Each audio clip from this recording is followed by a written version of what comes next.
नमस्कार friends, welcome to SCKG studies and SCKG 2.22 YouTube channel classes. We are discussing question paper number 1 of 2018 exam. This exam was held on 11th March 2023. So इससे पहले हम up to 53 question हम solve कर चुके हैं.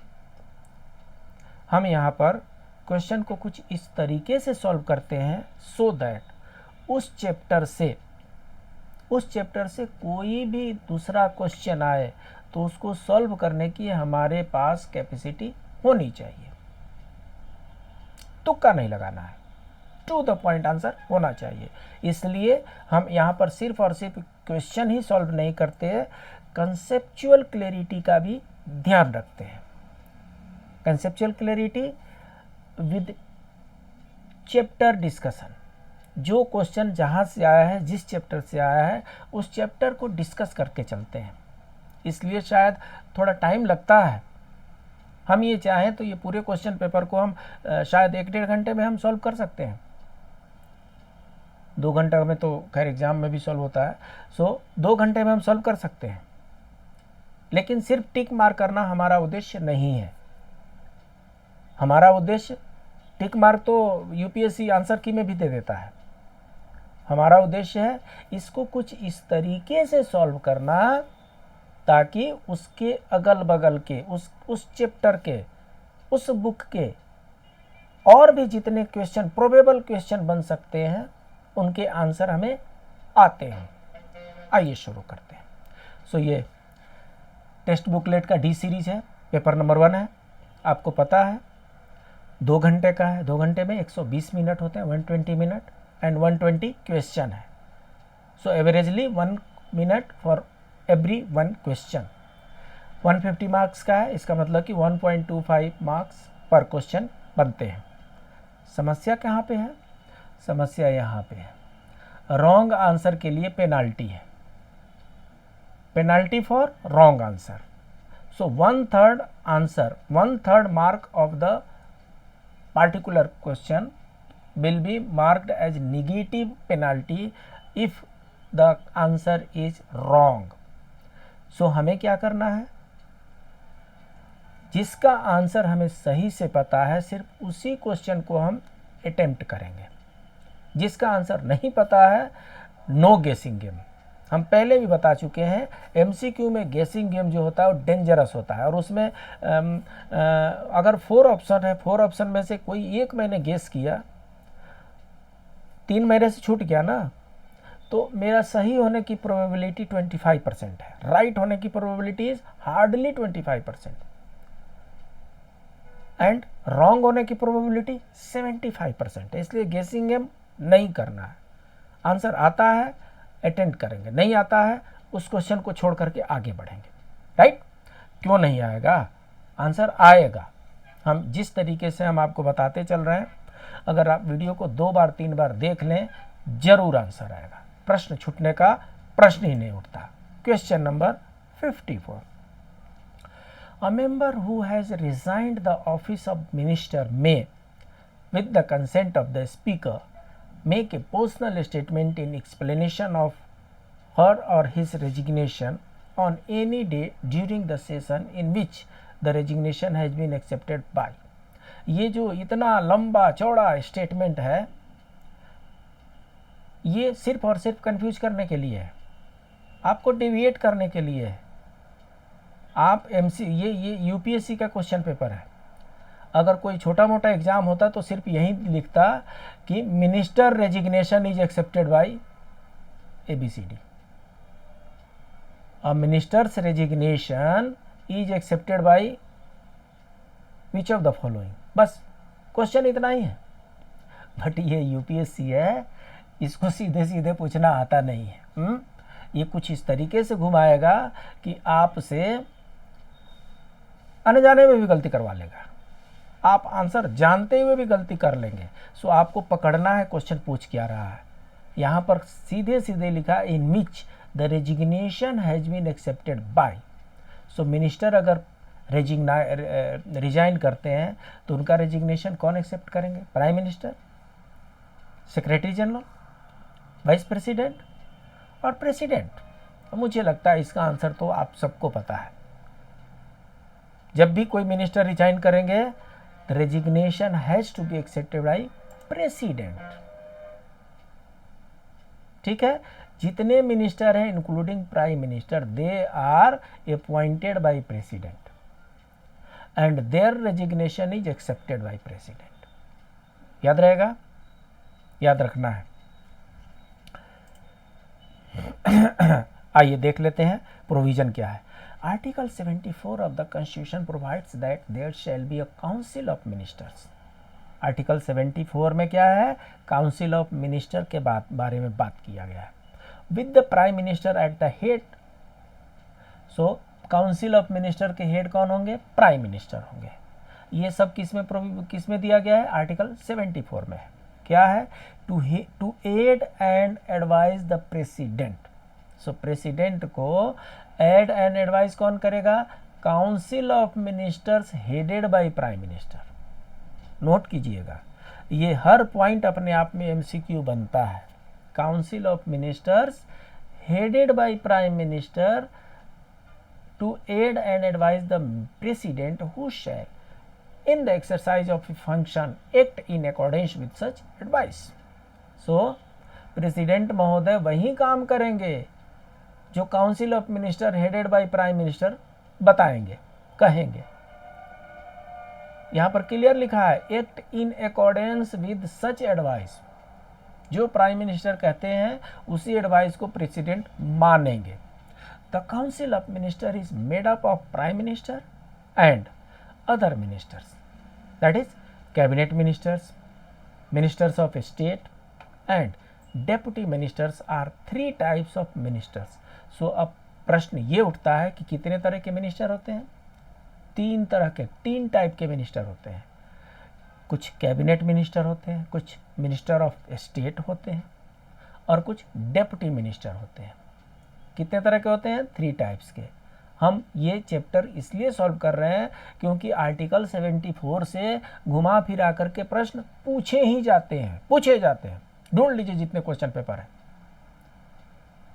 Exactly जो question पिछली बार पूछा है यूपीएससी वो आगे पूछेगा, इसकी संभावना बहुत कम है। लेकिन उसी चैप्टर से पूछेगा ना, उसी बुक से पूछेगा। कहाँ से पूछेगा? सिलेबस से ही पूछेगा ना। तो इसलिए हमें एक एक पॉइंट को तोड़ तोड़ के समझना है। The president of India appoints each of them. So अगर प्रश्न ये आता है कि prime minister is ... by president, elected by president, selected by president, nominated by president, appointed by president। बन गया ना MCQ. So prime minister is elected by president? No. Selected by president? No. Nominated by president? No. Prime minister is appointed by president. ठीक है। Council of ministers, union executive constitutional provision क्या है? Article 74 में council of ministers to aid and advise president, there shall be a council of minister with prime minister at the head to aid and advise the president who shall in the exercise of function act in accordance with such advice, provided that the president may require the council of minister to reconsider such advice either generally or otherwise, and the president shall act in accordance with the advice tendered after such reconsideration। President के पास सिर्फ एक ही अधिकार है, जो भी council of ministers उनको advice करती है या तो उसको माने और नहीं तो उनको रिकंसिडरेशन के लिए भेज दे, और रिकंसिडरेशन के बाद भी आता है तो माने बस, उनके पास दूसरा कोई उपाय नहीं है। इसलिए जितना भी जो भी काउंसिल ऑफ मिनिस्टर जो कहेंगे प्रेसिडेंट साहब उसी को मानते हैं, फॉलो करते हैं। Clause 2 of the constitution with any and if so, what advice was tendered by minister to the president shall not be inquired into any court. Note कर लीजिए, काउंसिल ऑफ मिनिस्टर ने, चाहे प्रेसिडेंट ने, council of minister ने या prime minister ने president को क्या एडवाइस दिया, ये कोर्ट में नहीं पूछा जा सकता। ये उन दोनों के बीच की बात है, इसलिए उसको कोर्ट में पूछा नहीं जा सकता, चैलेंज नहीं किया जा सकता। ये 74 है। अब आइए 75 में। 75(1) of the Constitution says that the Prime Minister shall be appointed by the President and the other ministers shall be appointed by the President on advice of the Prime Minister. So appointed यहाँ पर भी clearly mentioned है। और क्या provision है जी article 75 में? The total number of ministers including the Prime Minister in the Council of Ministers shall not exceed 15% of total number of members of the House of the People। क्या हुआ, बीच बीच में collision government बनती थी, गठबंधन की सरकार बनती थी। तो जब गठबंधन की सरकार बनती है, 10-20 पार्टी की सरकार बनती है, तो सब पार्टी चाहती है कि मेरे आदमी मिनिस्टर हों, या तो आप हमारे पार्टी वाले को मिनिस्टर बनाइए और नहीं तो हम बाहर निकलते हैं, आपको गिरा देंगे। तो इसमें क्या होता था, नंबर ऑफ मिनिस्टर बहुत हो जाते थे और काम हो चाहे ना हो, गवर्नमेंट के एक्सपेंसेस कई गुना मल्टीफोल्ड बढ़ जाते थे, वो कई गुना मल्टीप्लाई हो जाते थे वो। तो 2003 में जब अटल बिहारी वाजपेयी जी की सरकार थी, तो उस समय उन्होंने लिमिट लगा दिया कि ये 15% से ज़्यादा मिनिस्ट्रीज नहीं हो सकती है। जो मिनिस्ट्रीज टोटल जो लेंथ स्ट्रेंथ होगा मिनिस्ट्री की, 15% of total number of members of house of the people. Lok Sabha में जितने मेंबर हैं उनके 15% तक ही मिनिस्टर्स हो सकते हैं। लोकसभा में आज के डेट में 543 सीट है। कितने हैं? 543। क्यों? क्योंकि 2 एंग्लो इंडियन का जो सीट था उसको आगे एक्सटेंड नहीं किया गया। सो 543 टोटल सीट है। 543 का 15% निकालेंगे तो 15 5 75, 15 4 60, कहीं ना कहीं 76 77 78 79 80 के आसपास में आकर के बैठता है। इससे ज़्यादा मिनिस्टर नहीं हो सकते। The ministers hold office during the pleasure of the president. So राष्ट्रपति के प्रसाद पर्यंत तक जो मेंबर ऑफ पार्लियामेंट है वो मिनिस्टर रह सकते हैं। और प्रेसिडेंट का प्रसाद पर्यंत कब रहेगा? ये जो एडवाइस किसकी मानेंगे? प्राइम मिनिस्टर की। प्राइम मिनिस्टर जिसको कहेंगे उसी को ये मिनिस्टर बनाएंगे। जिसको प्राइम मिनिस्टर कहेंगे कि इनको हटा देते हैं। तो इसलिए हिसाब ये है कि मिनिस्टर बनना है तो प्राइम मिनिस्टर के गुड बुक में रहना है। प्राइम मिनिस्टर के गुड बुक में नहीं रहे तो मिनिस्टर से out.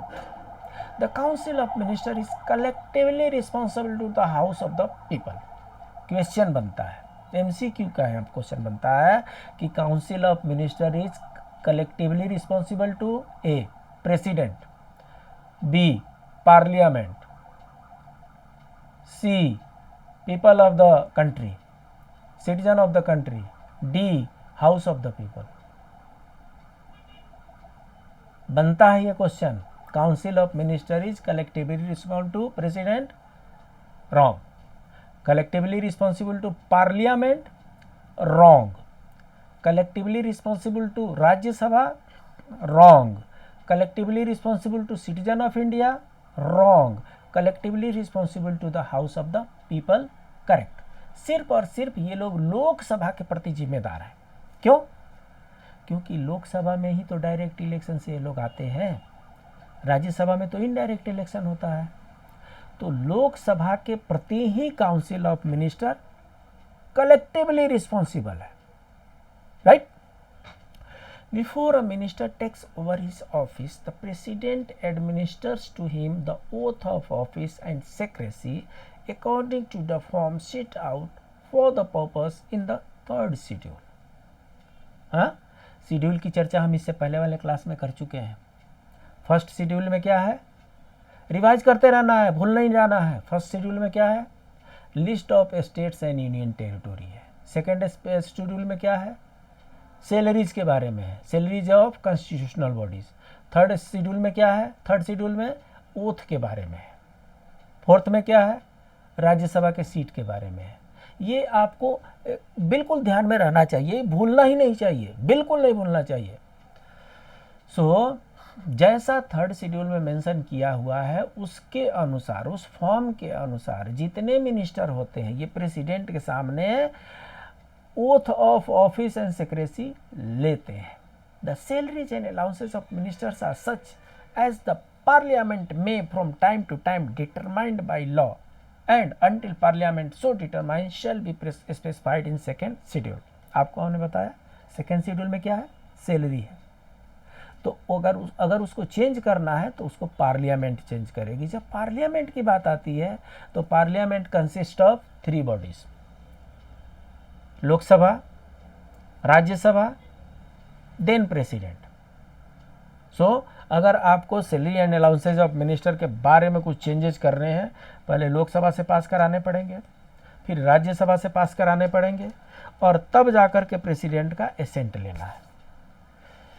A member of either house of the parliament belonging to any political party is disqualified for being a member of that house under the 10th schedule shall also be disqualified to be appointed as minister। कह रहे हैं ये anti defection law लाया गया 10th schedule में है, 52nd amendment act के द्वारा 1988 में लाया गया। 1988 में राजीव गांधी जी की सरकार थी, तो उस समय 10th शेड्यूल एक नया शेड्यूल इंट्रोड्यूस किया गया। उससे पहले 9th शेड्यूल थी, अप टू 9th शेड्यूल था। तो 10th शेड्यूल में एंटी डिफेक्शन लॉ लाया गया 52nd कॉन्स्टिट्यूशनल अमेंडमेंट के द्वारा। तो उसके द्वारा हिसाब ये है कि अगर एंटी डिफेक्शन लॉ के अनुसार आप अगर डिस्क्वालीफाई हो गए तो चाहे किसी भी पार्टी के हों आप, चाहे आप रूलिंग पार्टी के हों और चाहे अपोजिशन के हों, अगर डिस्क्वालीफाई हो गए तो मेंबर ही नहीं रहे, disqualification from member of parliament हो गए। तो अगर मेंबर ही नहीं रहे तो मिनिस्टर कहाँ से रहेंगे महाराज। तो इसलिए डिस्क्वालिफिकेशन में आते ही मिनिस्टर की कुर्सी भी गायब हो जाती है। और minister who for any period of 6 consecutive months is not a member of either house of the parliament shall at the expiration of that period ceases to be a minister। सो कहने का मतलब कि अगर गवर्नमेंट चाहे, ruling party अगर चाहे, prime minister अगर चाहे, तो प्राइम मिनिस्टर अपने पसंद से किसी भी व्यक्ति को जो उनको सूट करता है, उनको लगता है कि ये हमारे लिए अच्छा काम करेगा, ये देश के लिए अच्छा काम करेगा, किसी भी सिटीजन ऑफ इंडिया को वो मिनिस्टर बना सकते हैं। आपने देखा भी होगा प्राइम मिनिस्टर श्री नरेंद्र मोदी जी ने श्री एस जयशंकर जी को फॉरेन मिनिस्टर बनाया ना। तो एस जयशंकर जी कोई भी इलेक्शन कंटेस्ट नहीं किए थे, जब ओथ होने लगा तब पता चला कि उनको इन्होंने एक्सटर्नल अफेयर्स मिनिस्टर बनाया है।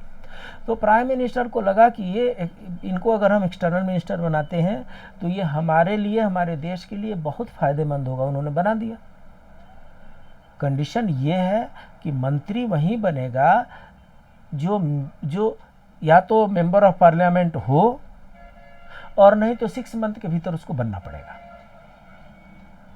या तो प्रेजेंट में मेंबर ऑफ पार्लियामेंट हो, चाहे वो लोकसभा का हो चाहे राज्यसभा का हो, और नहीं तो विद इन 6 मंथ उसे लोकसभा या राज्यसभा का मेंबर बनना पड़ेगा। तो श्री एस जयशंकर जी को राज्यसभा का मेंबरशिप बनाया गया, राइट। नहीं बनाया जाएगा तो 6 मंथ के भीतर नमस्कार, मिनिस्ट्री छोड़नी पड़ेगी।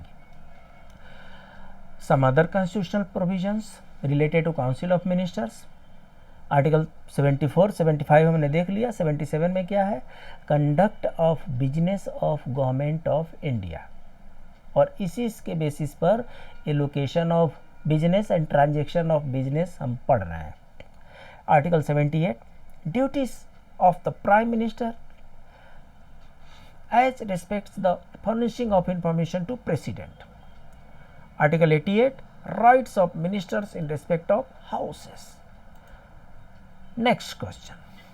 A member wishing to give notice of a resolution under clause C of Article 94 of the Constitution for the removal of speaker or the deputy speaker shall do so in writing to. सो प्रश्न इसमें यह है कि कोई भी member of parliament, parliament नहीं बोलिए, speaker और डिप्टी स्पीकर सिर्फ लोकसभा में होते हैं। सो कोई भी लोकसभा का एमपी, कोई भी लोकसभा का एमपी एक नोटिस ऑफ रिजोल्यूशन देना चाहता है कि स्पीकर को चाहे डिप्टी स्पीकर को हटाया जाए। स्पीकर डिप्टी स्पीकर के रिमूवल के लिए कोई नोटिस ऑफ रिजोल्यूशन देना चाहते हैं कोई एमपी, किसको देंगे? हटाना किसको है? स्पीकर को और डिप्टी स्पीकर को। तो जब स्पीकर डिप्टी स्पीकर को हटाना है तो नोटिस तो उनको दे नहीं सकते, तो किसको देंगे? प्रेसिडेंट को। प्रेसिडेंट को लोकसभा के कार्यवाही से बहुत ज़्यादा लेना देना नहीं है। वाइस प्रेसिडेंट को, ये तो राज्यसभा के चेयरमैन होते हैं, इनको लोकसभा से कुछ लेना देना नहीं है।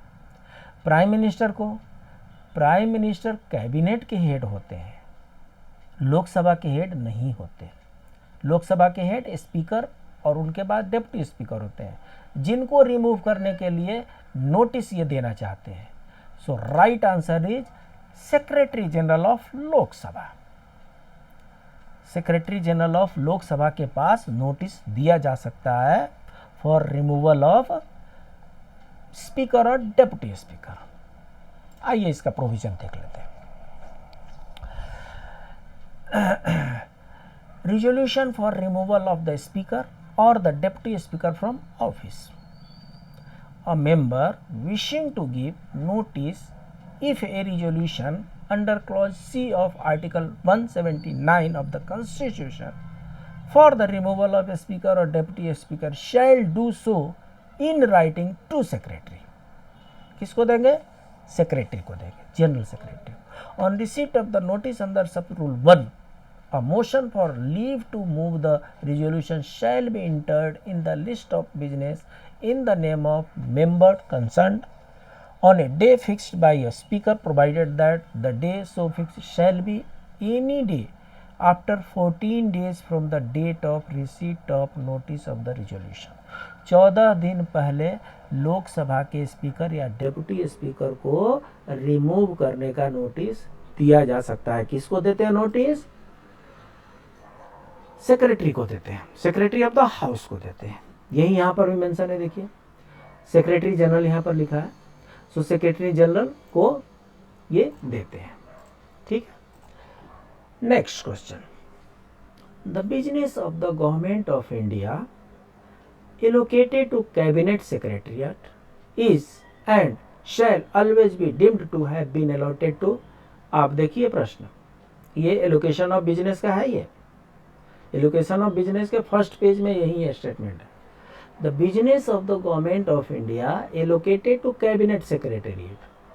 So cabinet secretariat में जो भी बिजनेस अलॉट किया गया है shall always be deemed to have been allotted to president, prime minister, home minister, vice president. और आप अगर इस प्रश्न का उत्तर आपको चाहिए तो आपको पता ये करना पड़ेगा कि जो कैबिनेट है, कैबिनेट सेक्रेटेरिएट है ना, तो कैबिनेट के हेड कौन होते हैं? जो कैबिनेट के हेड होंगे वही कैबिनेट सेक्रेटेरिएट के हेड होंगे। और जैसा कि आपको पता है कैबिनेट के हेड होते हैं prime minister.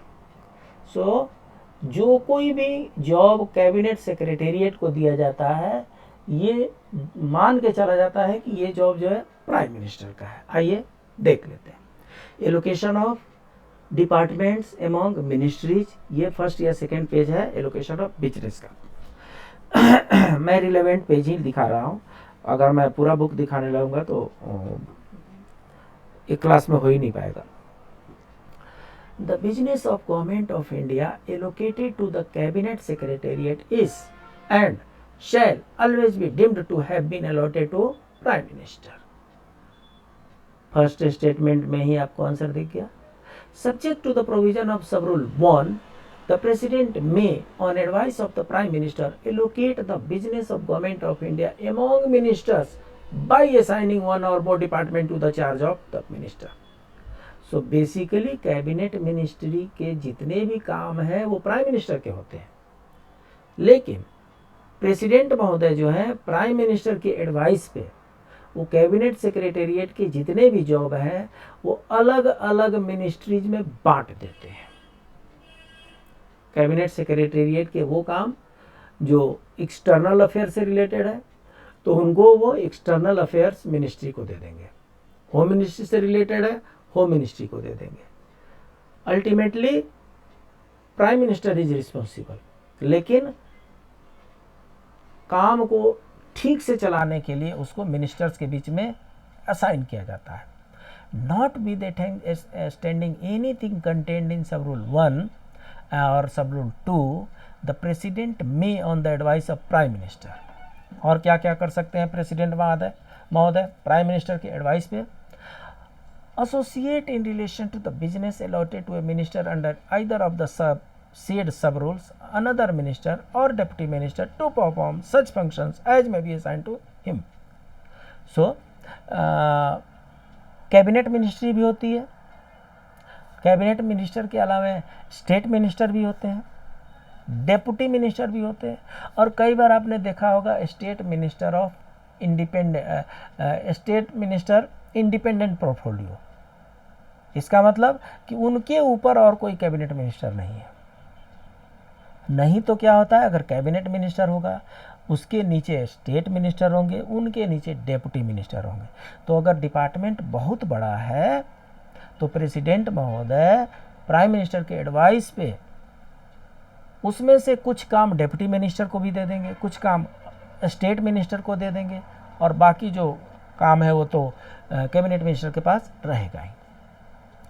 Interest the responsibility for specified items of business affecting any or more than one department to a minister who is in charge of any other department to, मतलब कहने का मतलब ये है कि या तो आप एक डिपार्टमेंट का काम कई मिनिस्टर को भी दे सकते हैं, और नहीं तो कई मिनिस्टर का काम एक मिनिस्टर को भी दे सकते हैं। ये प्राइम मिनिस्टर के एडवाइस पर प्रेसिडेंट कर सकते हैं। ये देख लीजिए, एलोटेड टू प्राइम मिनिस्टर।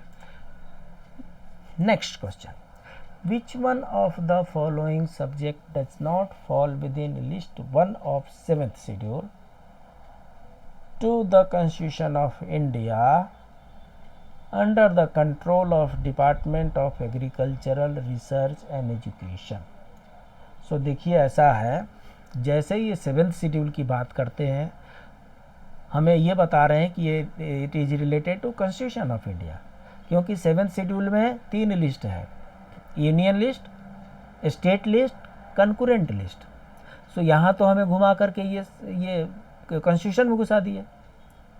यहाँ क्या कर रहे हैं, under the control of department of agricultural research and education. अगर इसको आप पढ़ेंगे तो समझ में आएगा कि ये इस कॉन्स्टिट्यूशन से उतना रिलेटेड नहीं है जितना ये एलोकेशन ऑफ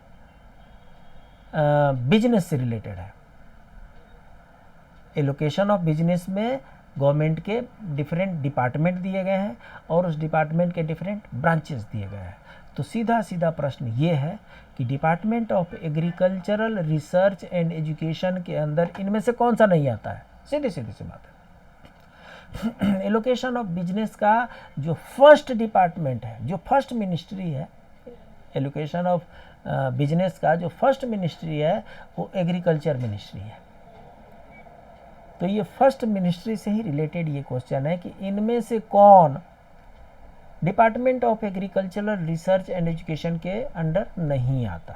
तो ये मिनिस्ट्री नहीं बता रहे हैं, ये डिपार्टमेंट बता रहे हैं। इसका मतलब कि एग्रीकल्चर मिनिस्ट्री में बहुत से डिपार्टमेंट होते हैं और उन डिपार्टमेंट में ब्रांचेज होते हैं।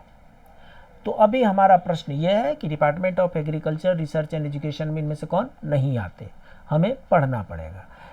Cess for financing to the Indian council of agricultural research. तो एग्रीकल्चरल रिसर्च की बात यहाँ पे आ रही है। तो ये एग्रीकल्चर रिसर्च में आएगा। Coordination and determination of the standard of in institutions for higher education और research and scientific and technical institutes in so far as they relate to food agriculture. So यहाँ पर भी फूड एग्रीकल्चर से research से related scientific relation है, including animal husbandry, dairies and fisheries. ये भी agriculture में आएगा, ये भी आएगा, ये भी आएगा। शुगर केन तो एग्रीकल्चर में आता ही है। अब तीसरे बच गए, या तो तीसरे नहीं आते होंगे और नहीं तो ये क्वेश्चन ही गलत हो सकता है। आइए तीसरा, liaison and cooperation with international organisation in matters relating to live stock, poultry and fishery development. Liaison and cooperation with international organisation.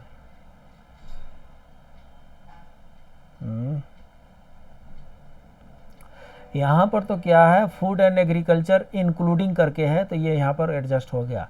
क्या है, एनिमल हस्बेंड्री का एक अलग से डिपार्टमेंट है, एनिमल हस्बेंड्री का एक अलग से डिपार्टमेंट है, तो ये सी जो है एग्रीकल्चर रिसर्च में नहीं आएगा। C is the correct answer, right. आइए देख लेते हैं, ministry of agriculture and farmers welfare, कृषि एवं किसान कल्याण मंत्रालय, department of agriculture and farmers welfare, कृषि एवं किसान कल्याण विभाग, ये मंत्रालय था, ये विभाग हो गया, हाँ, डिपार्टमेंट यहाँ पर आ गया। सो ए है, इसका मतलब कि बी भी होगा।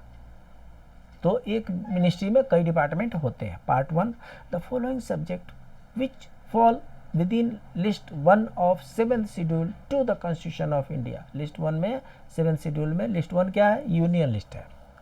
सो उसमें कौन कौन से आते हैं, liaison with international agri organisation like food and agriculture organisation of the united nations handling of care goods concern agriculture, participation in international conference association and bodies concerning agriculture and implement of decision, convention on locust control, plant quarantine। आपको हम ये बता दें कि हम अभी department of agriculture and farmer welfare पढ़ रहे हैं। प्रश्न में ये नहीं है, प्रश्न में ये है department of agriculture research and education है।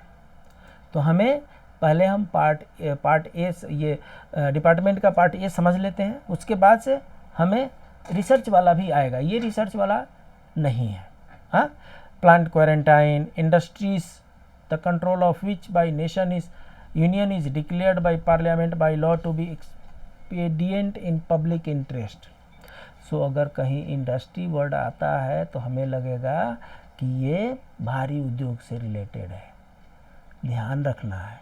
ये इंडस्ट्री अगर यहाँ पर ये को रिलेट होता है एग्रीकल्चर से, फर्टिलाइज़र से, मशीनरी से, तो ये कृषि एवं किसान कल्याण विभाग में आएगा। एग्रीकल्चरल सेंसस, नॉर्मल जो सेंसस है वो होम मिनिस्ट्री के अंदर आता है, एग्रीकल्चरल सेंसस एग्रीकल्चर के अंदर आता है। Indian people's natural calamity trust, technology mission on oil seeds and pulses, adulteration of agricultural products other than foodstuffs, economic planning, profession including veterinary practices। ये नोट कीजिए, एक्सक्लूडिंग है ये, प्रोफेशंस एक्सक्लूडिंग वेटनरी प्रैक्टिसेस है, क्योंकि veterinary practice जो आएगा वो दूसरे डिपार्टमेंट में आएगा। Prevention of the extension from one state to another of infectious और कंटेजियस डिसीज और pest affecting plants. So disease affecting plants जो है वो एग्रीकल्चर में आएगा।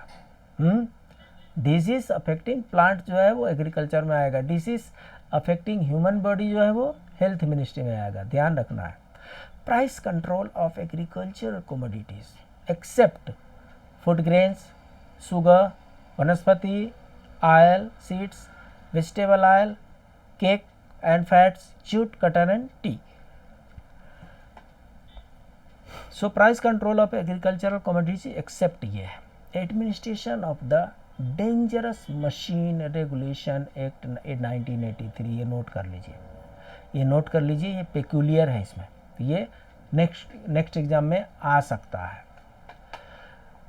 पार्ट 1 पार्ट 2 हुआ, पार्ट 3 में क्या है?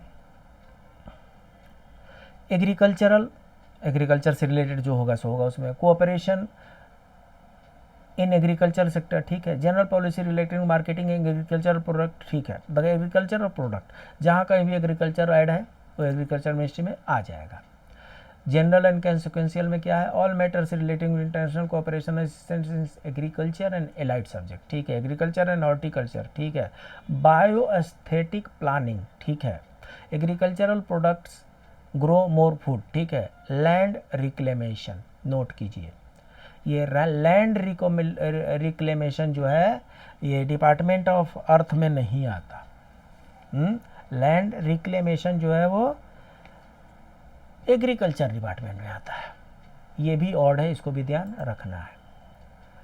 इसके अलावा infrastructure for post harvest management, national land use, development of cotton, jute and sugar cane, soil survey, financial assistance in soil conservation, protection of demand of fertilizer, administration of fertilizer, monitoring of pesticide, administration of insecticide, agricultural implement, organization and development of extension, production of oil seeds, production of plant material, mechanized farms, organic farming, on farm water management, all attached and subordinate offices related to organization concerned with any subject specified in the list.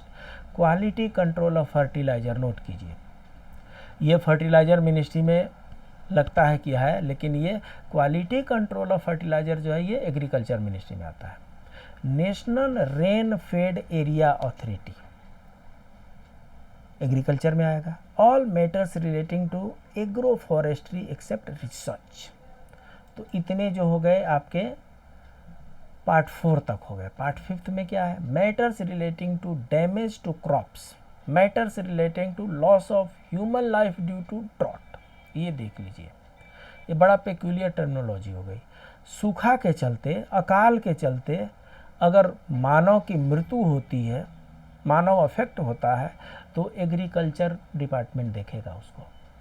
Agricultural credit and indebtedness, crop insurance agriculture department में आएगा। Crop campaign, crop competition and farmer organization including farmer producer organization, agricultural schemes, setting up of agriculture market, warehousing in rural area including rural godowns, ये note कीजिए, यहाँ पर कहीं भी agriculture word नहीं है, warehousing in rural area है and rural godown है, ये एग्रीकल्चर मिनिस्ट्री में आता है। Scheme for welfare of farmers agriculture ministry में आता है। अब हम चलते हैं ये बी डिपार्टमेंट में। बी डिपार्टमेंट में क्या है? Department of agricultural research and education, ये इसी का क्वेश्चन था। जो क्वेश्चन है वो department of agricultural research and education का है, आपको मैं दिखा देता हूँ। देखिए, department of agricultural research and education, right.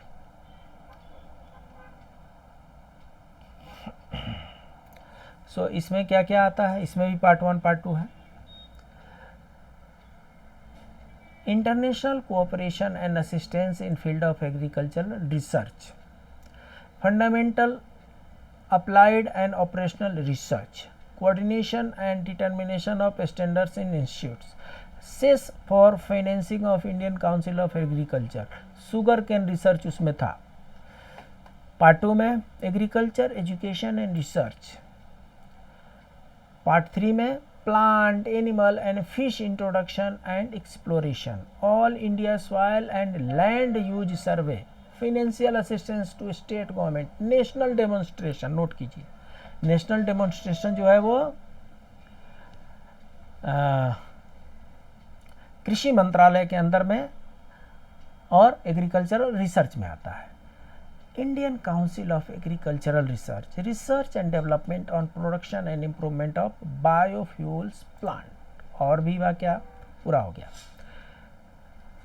Next question, which one of the following subjects does not fall within list 1 of 7th schedule to the Constitution of India under the control of department of animal husbandry and dairy and fishery. आपने देखा 57 जो question था उसमें जो odd बना था वो इसी डिपार्टमेंट का था, तो 57 और 58 दोनों को लिंक कर दिया, अर्थात अगर एक सही होगा तो दोनों सही होगा और नहीं तो एक गलत होगा तो दोनों गलत हो जाएगा। इसलिए बहुत से क्वेश्चन इंटर रिलेटेड भी है। यहाँ पर हम देखेंगे department of animal husbandry dairy and fishery में कौन नहीं आता। लाइव स्टॉक सेंसस, यहाँ पर भी कोई सेंसस था, थोड़ा हम देख लेते हैं यहाँ पर कौन सा सेंसस था।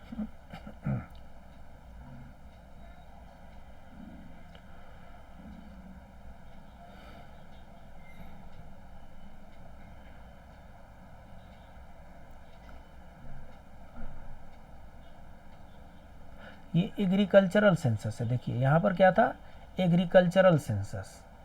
अभी हम क्या देख रहे हैं, आजा भाई, एनिमल हस्बेंड्री में देख रहे हैं, department of animal husbandry dairying and fisheries. So इसमें livestock census okay does not fall है। Matters relating to loss of livestocks due to natural calamities okay. Fishing and fisheries inland marine and beyond territorial water okay. Central council of fisheries, so ये fishery का है तो fishery होगा, इसमें भी fishery है तो ये फिशरी होगा। Matters relating to loss of live stock जो है नेचुरल कैलेमिटी के चलते ये भी इसमें आएगा, और अगर लाइव स्टॉक इसमें आएगा तो लाइव स्टॉक सेंसस भी आएगा। देखिए दो तो गलत नहीं हो सकता ना, लॉजिक लगाना है। फिशरी इसमें है आ जाएगा, इसमें भी फिशरी है आ जाएगा। ये लाइव स्टॉक के दो क्वेश्चन, दो ऑप्शन है, तो ये दो के दो हमें किसी एक को ही गलत निकालना है। तो इसका मतलब कि दो के दो को तो गलत नहीं हो सकते, तो इसका मतलब कि दोनों सही है। फिर इसमें ये भी सही है, फिर ये भी सही है, तो गलत कौन सा है? ये आंसर ही गलत है। इसलिए यूपीएससी ने इस क्वेश्चन को विड्रॉ कर लिया है। यूपीएससी इसमें ऑप्शन डालना भूल गई जो ऑड होना चाहिए था, इसमें ऑड वन आउट का ऑप्शन डालना यूपीएससी भूल गई। इसलिए यूपीएससी ने क्या किया, रिजल्ट निकालने के बाद से इस क्वेश्चन को विड्रॉ कर लिया है। जब क्वेश्चन विड्रॉ कर लेती है यूपीएससी तो इसमें से आंसर तो किसी का सही नहीं है। जो भी टिक करे ए बी सी डी कुछ भी टिक कीजिए, ये रॉन्ग आंसर में चला जाएगा। तो जब क्वेश्चन विड्रॉ हो जाता है तो उसकी निगेटिव मार्किंग काउंट नहीं की जाती है। सो इसमें जिन्होंने जो कुछ भी टिक किया हो वो 0 मार्क्स मिले, निगेटिव में नहीं मिला, ठीक है। बट हमें तो ये जानना है कि department of animal husbandry dairy and fisheries में क्या क्या आता है, जिसके चलते ये क्वेश्चन ही गलत हो गया। आइए देखते हैं। Ministry of fisheries, animal husbandry and dairy. So मत्स्य पालन, पशुपालन और डेयरी मंत्रालय, दुग्ध मंत्रालय होना चाहिए, दुग्ध मंत्रालय होना चाहिए, ठीक है कोई बात नहीं। तो डिपार्टमेंट ऑफ फिशरी पहला है। मत्स्य पालन विभाग, जितने भी कोस्टल एरिया होते हैं वहाँ पर बहुत अधिक मात्रा में मत्स्य पालन किया जाता है। जहाँ भी वाटर की अवेलेबिलिटी ज़्यादा है वहाँ पर भी मत्स्य पालन बड़े जोर शोर से किया जाता है। तो उसमें क्या क्या आते हैं, industries, the control of which by union is declared by parliament by law to be expedient in public interest as far as this related to development of fish. आ गया ना, fish feed and fish product, हमें इसको ढूंढना है, नहीं तो यहाँ तक इसको मिल नहीं रहा था। सो ये फिश प्रोडक्ट में आ गया। Promotion and development of fishing and fisheries इसी में हो गया। वेलफेयर ऑफ फिशरमैन इसी में आ गया। Licence and cooperation with international organisation matter relating to fishery development, fishery इसमें आ गया। फिशरी एस्थेटिक्स, फिशरी इसमें वर्ड आ गया। Matters relating to loss of fish stock, due to natural calamities. ये फिश स्टॉक है। Regulation of fish stock, importation, quarantine and certification. Fishery survey of India, कहने का मतलब ये हुआ ये दोनों गलत थे, ये लाइव स्टॉक नहीं होगा, हाँ ये फिश स्टॉक है। सो इसमें ये दो रॉन्ग आंसर थे, क्योंकि दो रॉन्ग आंसर थे, हमें एक ही आउट करना था, इसलिए यूपीएससी ने इसको विड्रॉ कर लिया। अगर इसमें कोई एक और दे दिया होता तब इसमें से या तो ये गलत हो जाता, नहीं तो ये गलत हो जाता। यहाँ पर दोनों गलत है, सिर्फ ये दो सही है और ये दो गलत है। Fishery survey of India Mumbai.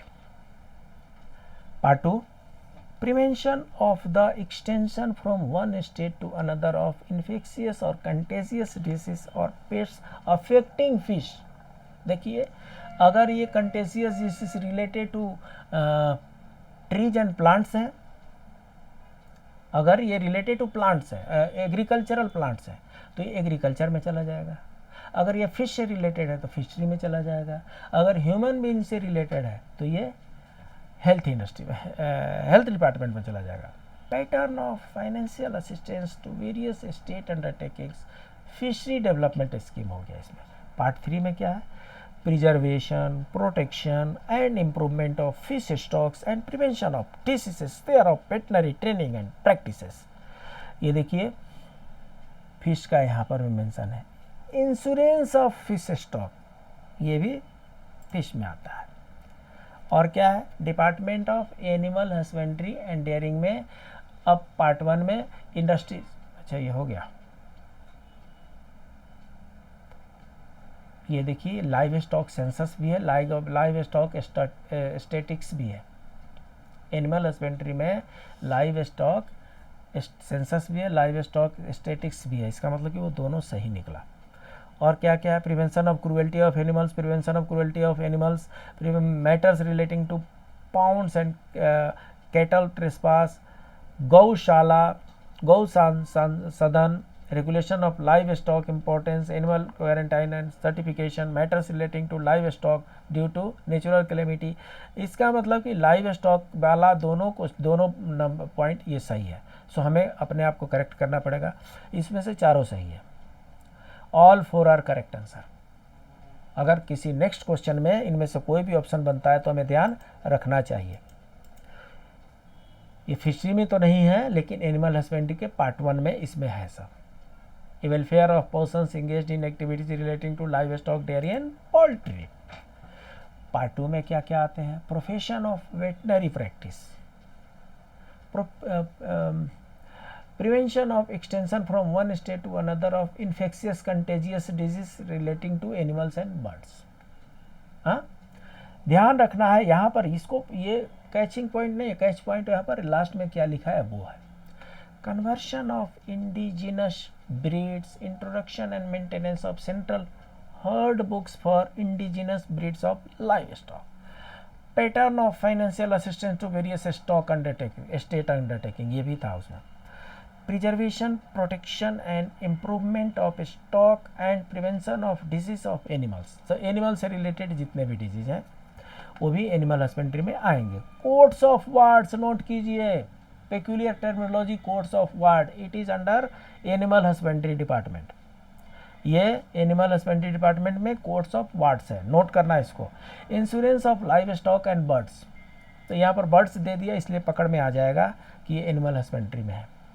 Matters relating to cattle utilisation and slaughter, fodder development. चारा घोटाला तो आपको पता ही है ना, चारा को इंग्लिश में फॉडर कहते हैं। सो ये फॉडर डेवलपमेंट है।